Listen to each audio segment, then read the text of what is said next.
Good evening, ladies and gentlemen. How are we getting on? Welcome to a brand new Fallout video. So, today we're going to take a look at 3 more best builds found in and around 76.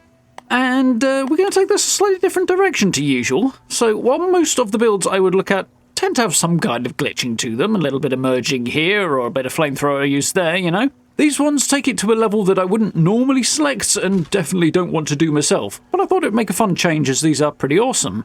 So, without too much further ado, let's jump into the first one. Okay, off at the White Springs first off, so there's another variation. I don't normally come down here. And we've got a very thematic build that is an interesting shape in particular, and that's what struck my eye on this one, from Existencia. It's quite hard to say. Definitely very cool.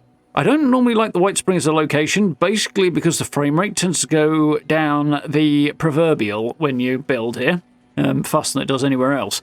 But this one's good enough, and the frame rate was holding up well enough, I should say, that it certainly seemed worth it.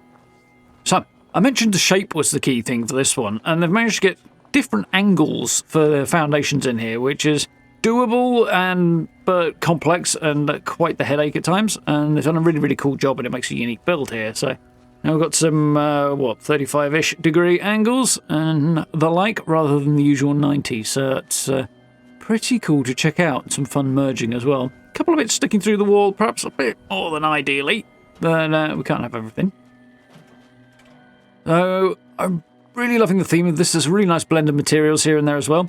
I do kind of feel like, as cool as this whole truck and trailer setup is, and they've done a great job on it, maybe not the right place for it in this build.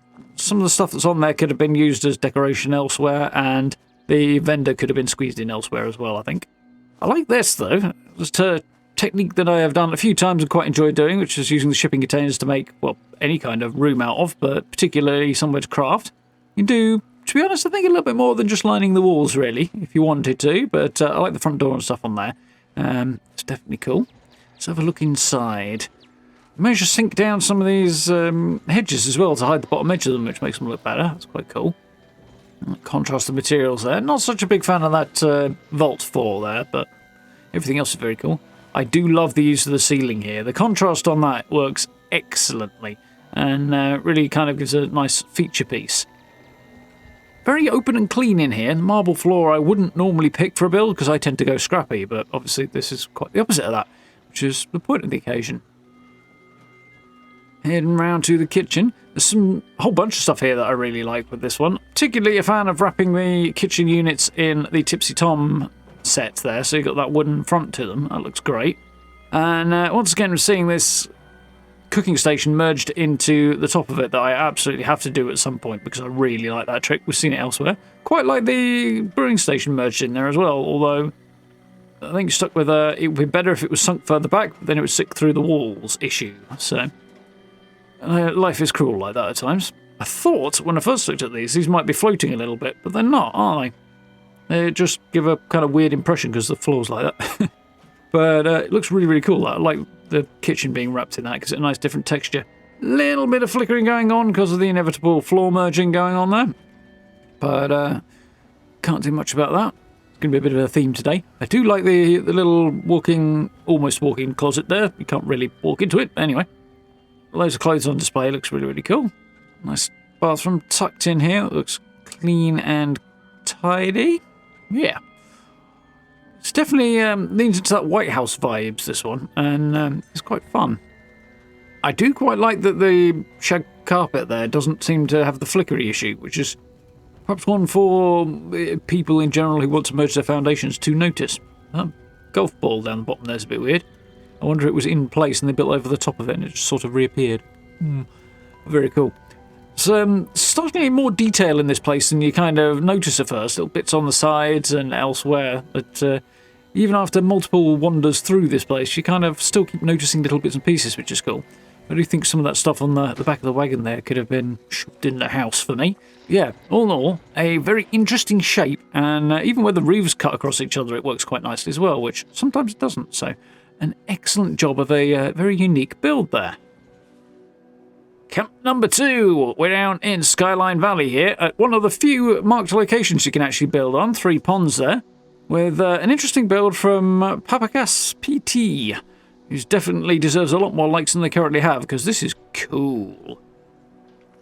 Fiddly would be the word that springs to mind for it, though. I can't imagine I would have the patience for doing this one, but I do like the effect, and it is very, very cool. The views are excellent, and they've used the location to sort of accent and become a feature of their build.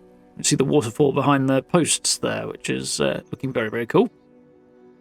Yeah, it's interesting that Bethesda have allowed us to build on this one. I say Bethesda, this is probably a Double 11 thing, actually, more than a Bethesda, from what I understand of how Skyline Valley was developed.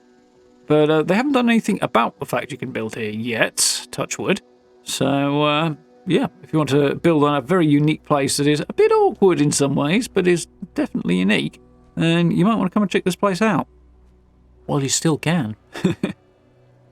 Definitely like this. The curves to these pillars, the way they're placed, looks absolutely awesome. And I don't know if that was as fiddly as I think it probably was, or if there is a simple workaround that makes it much easier to approach. But it does look very, very cool. Use of the Prickett's Fort-esque set, the wooden fort set bridges here, which work quite nicely. Kind of feel like they could have done a bit more with that tiny little space over there, but at the same time I'm kind of wondering what. Maybe somewhere to stick the vendors, perhaps. But we'll head on in.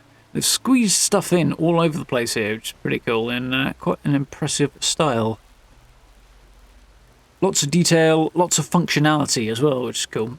And leaving it open to the environment definitely sort of brings the location into the camp, which is cool. Lots of plants and things, adding splash of colour and detail, and the lighting is excellent on this as well. From the neon icicles at the top there, giving a splash of colour to the kind of contrast with the orange lighting of the oil lamps and oil lanterns and so on and so forth that are scattered around. Definitely a cool build.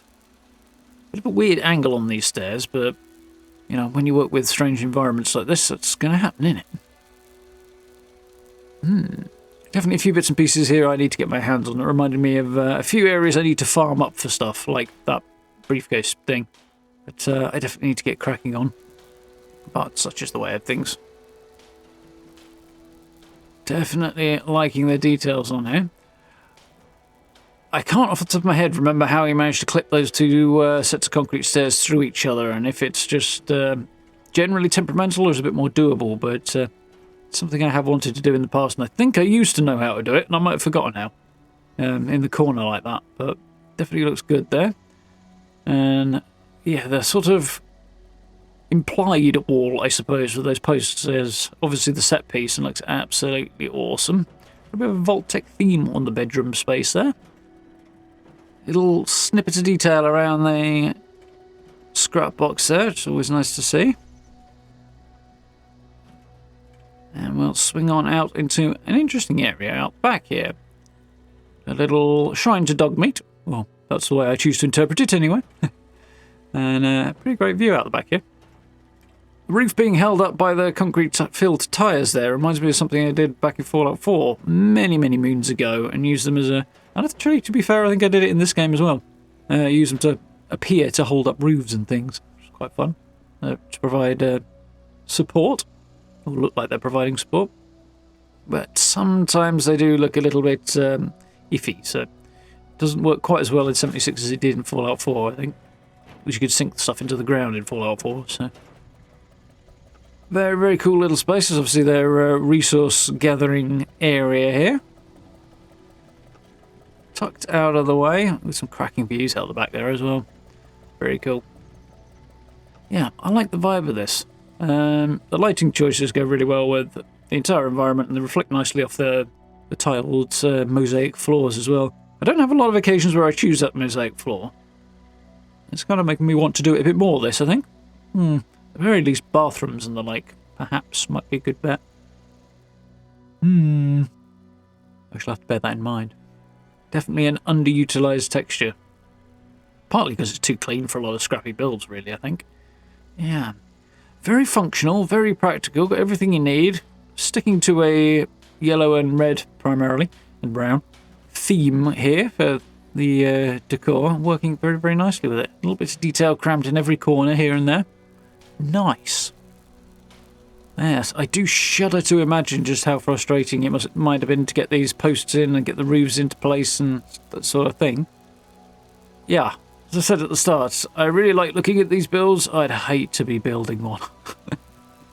Definitely wouldn't be my idea of a good time anyway. Still, glad somebody else disagrees with me, because then I get to look at these cool builds. Awesome. So, on to camp number 3. This one has got to be the most spectacular of the lot. Up on top of the radio telescope here at the National Isolated Radio Array, or just close by it, this is pretty spectacular from Gunrunner's Arsenal here. And deserving of, well, even more likes than that really, but certainly the ones they've got at least. Very, very cool. I love the look of it. They've added some really cool features that make the thing look like it almost belongs there, which is very impressive. However, I definitely wouldn't want to live here, because to get in, we're going to have to get some canned coffee to buff up my action points and try and make a jump for that upper level. Schmack. And it took a couple of attempts. So we'll gloss over that a little bit and make our way inside. Yeah, there might well be an easier way to get up here, but if there is, I'm not familiar with it. Anyway, we got here eventually. Barbed wire fences keeping you from falling off quite nicely. Looked like they were probably added one by one around the outside there. I wonder on occasion whether or not this might have been somehow bypassing build limits, because there's a lot of stuff in this, but maybe not. Looking at what they've got in here, actually, they've got mostly stuff that is low impact on the build budget, as opposed to, things like crops and turrets and stuff like that, so they're making best use of the budget. Once again, we have a little bit of flickering, but inevitably when you merge roofs and stuff like this together.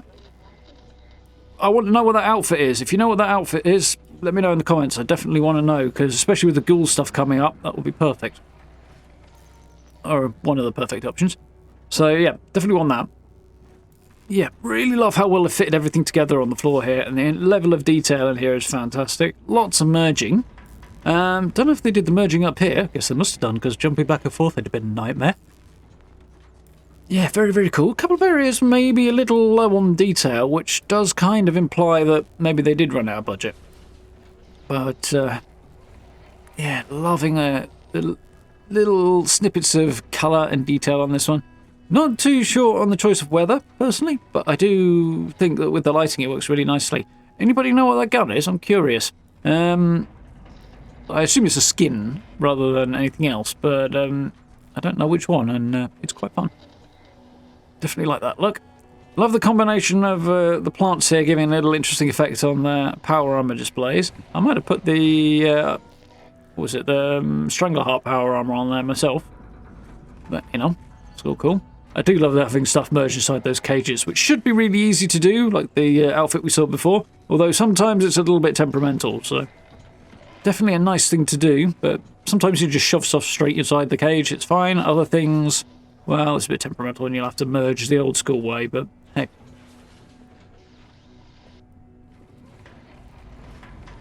A little bit of steel just sat there, which is nice. So if we look up at the roof, we haven't got the flickering issue we had before, and the way those bars cross over with each other is creating a really nice pattern. God knows how, but it is. And the spike coming out the top, I'm not sure, we saw this right at the start, but I didn't mention it. I'm not sure if that's the lightning attracting thingamajig that you can get, or if it's actually part of the structure that's been built on here, but still, very, very cool, and kind of makes the whole thing look even more like it was here all along. And they've kind of melded it into the structure in a very impressive way. Being able to look down into the dish there is quite cool and really adds to the uniqueness of the build, whilst at the same time stopping you falling in and struggling to get back out, I guess. Definitely cool. Everything you could want up here in terms of a camp. Love the secondary layer of decoration at the top as well, a sort of almost mezzanine type thing with stuff going on at the top. But one thing I wouldn't want to do is live here, because getting in and out, yikes, unless there is an easier way. But this build is so very, very cool. However, yes, getting in and out is a pain. We'll bypass that particular procedure for now. And there we go. 3 very, very cool, hyper glitched camps, I think we could call them. Definitely not the sort of thing I normally go for, definitely not the sort of thing I want to build, but very, very fun to have a look around. And yeah, not the most sort of blending in with the environment, but not a million miles away from it either in some cases. It's an impressive job done by everybody there. So, hope you guys enjoyed this video. If you did, please do drop likes and subs and all that good stuff down below, and leave comments to let me know about the stuff I was asking about earlier. Definitely appreciate that one. Social media links in the description if you want to check those out. I very much appreciate. As well as channel memberships on the blue join button if you want to support the channel that way. I hugely appreciate that. It massively, massively helps out. Massive thank you to everyone who's done that. And if you get the chance, join us for live streams as well. We're doing a few bits and pieces, primarily Indiana Jones at the moment. Really, really enjoying that game. So yeah, join us for that one. It's very, very cool. For now, thank you very much for watching. I look forward to speaking to you all very, very soon.